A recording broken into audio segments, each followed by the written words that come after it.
মানুষের জীবন একটা সফর, আল্লাহ থেকে নিয়ে আল্লাহ পর্যন্ত সফর। আর এই সফরে মানুষ অনেক কিছু শিখতে পারে। কিছু খুব সুন্দর জিনিসের মুখোমুখি হয়, আর কিছু জিনিস অন্তরকে ক্ষত বিক্ষত করে দেয়।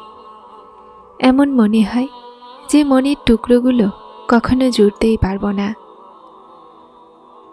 মানুষ এই দুনিয়াতে শান্তি খোঁজার চেষ্টা করে, কিন্তু পায় না, কেননা এই দুনিয়া শান্তির জায়গা নয়। জীবনের ক্লান্তি, ভাঙা হৃদয় আর ভাঙা সত্তা নিয়ে একাই থেকে যায়। মানুষ ভুল জায়গায় শান্তির আশা করে, এই দুনিয়ার কাছে ভালোবাসার আশা করে। আর এই দুনিয়া কখনকার হয়েছে, কেননা ভালোবাসা আর শান্তি দুনিয়ার কাছে নয়, শুধুমাত্র আল্লাহর কাছেই পাওয়া যায়। যিনি অন্তর বানিয়েছেন তিনি এটার শান্তিও সেখানেই রেখেছেন। আল্লাহর স্মরণে জীবনের এই সফরের মানে এটাই, আল্লাহকে খোঁজার আশা, তাকে পাওয়ার আগ্রহ। আর আল্লাহ যাকে তার মায়ায় লাগিয়ে দেন, তো তাদের জীবনও সুন্দর হয়ে যায়। আর এই সফরও জীবনের সফরও আল্লাহর ভালোবাসায় শুধুমাত্র ভালোবাসা বলার লায়ক। আপনি যদি কোনো মানুষের ছেড়ে যাওয়া অথবা ধোঁকা দিয়ে যাওয়ার কারণে নিজেকে দোষারোপ করছেন, তো আপনি খুবই ভুল করছেন। আপনি কারো অপেক্ষায় আছেন যে আপনাকে ধোঁকা দিয়ে নিজের জীবনে খুশি আছে, তার অপেক্ষায় আছেন আপনি। সে আশারই হতো তো যেতই কেন, আর যদি এসেও যায় তো সে আবার ধোঁকা দিবে। মানুষ কখনোই শান্তি দিতে পারে না, শান্তি দেয়া মানুষের সাধ্যেই নেই।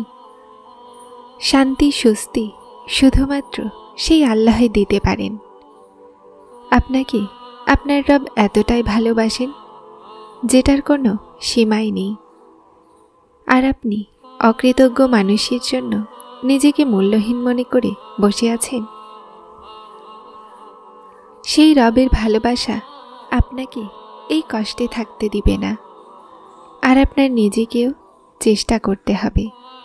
নিজের জীবনের ওপরে লক্ষ্য করুন।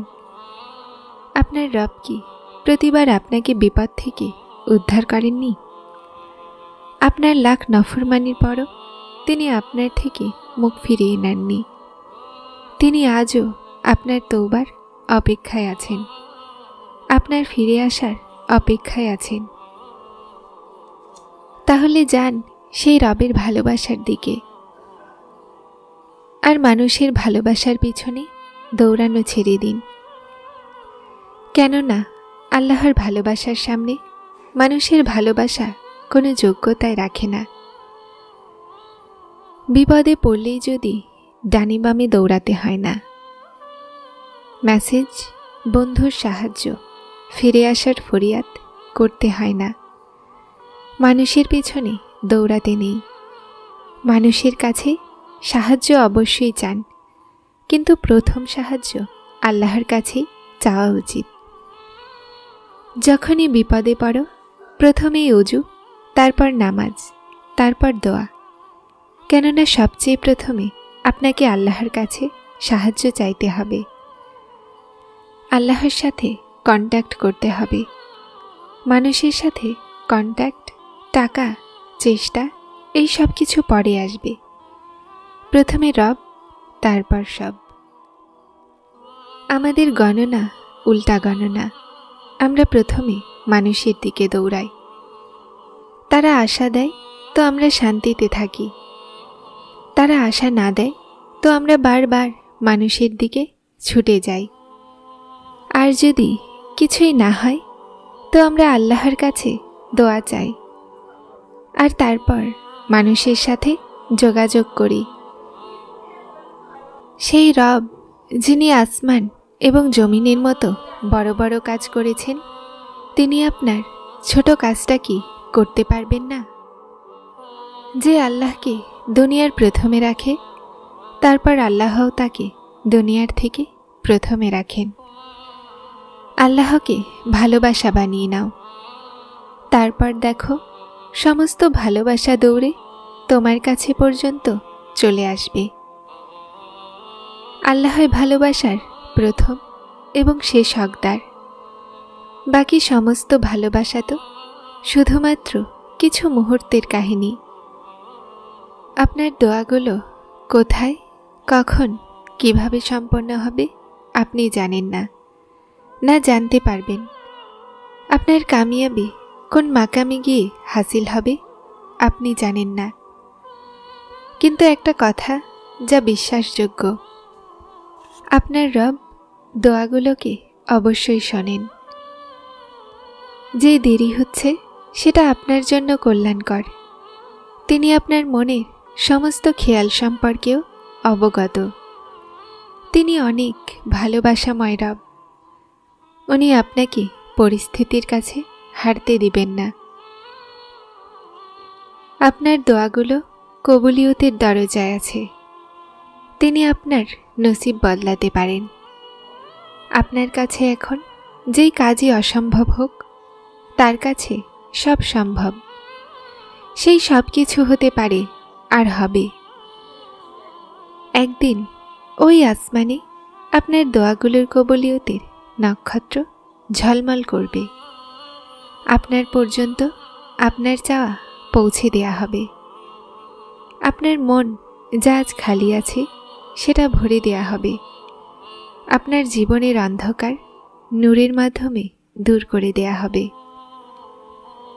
হতাশা মনুষ্য স্বভাব, সবার সাথে হয়, কিন্তু এই হতাশাকে নিজের ওপরে কবজা করতে দিও না।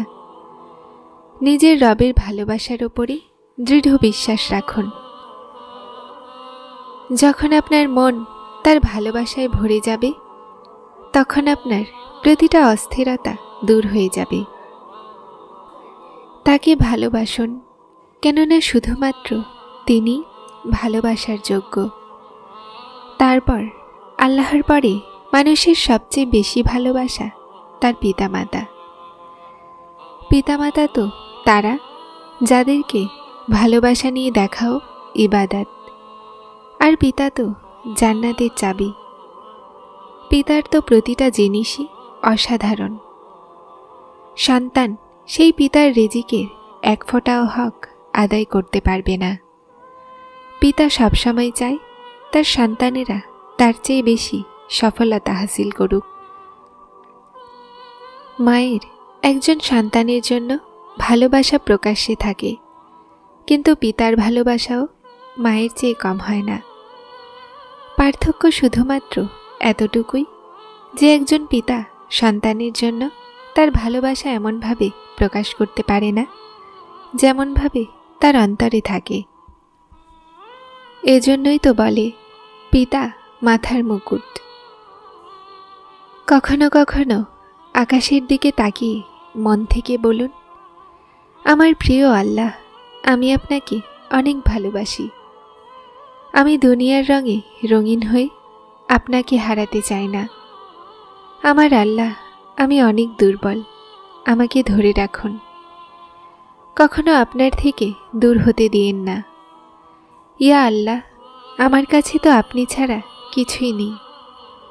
আপনিই আমার অভিভাবক, আমার জীবনের আলো। আমি আপনাকে কিভাবে হারাতে পারি?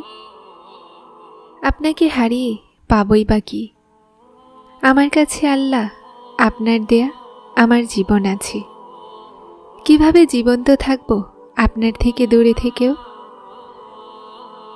কখনোই আপনার থেকে দূর হতে দিয়েন না। শেষ নিঃশ্বাস পর্যন্ত আমাকে আপনার থেকে দূর হতে দিয়েন না। যারা চ্যানেলটিতে নতুন এসেছেন তারা সাবস্ক্রাইব করে হেদায়েতের সাথে থাকুন। আসসালামু আলাইকুম।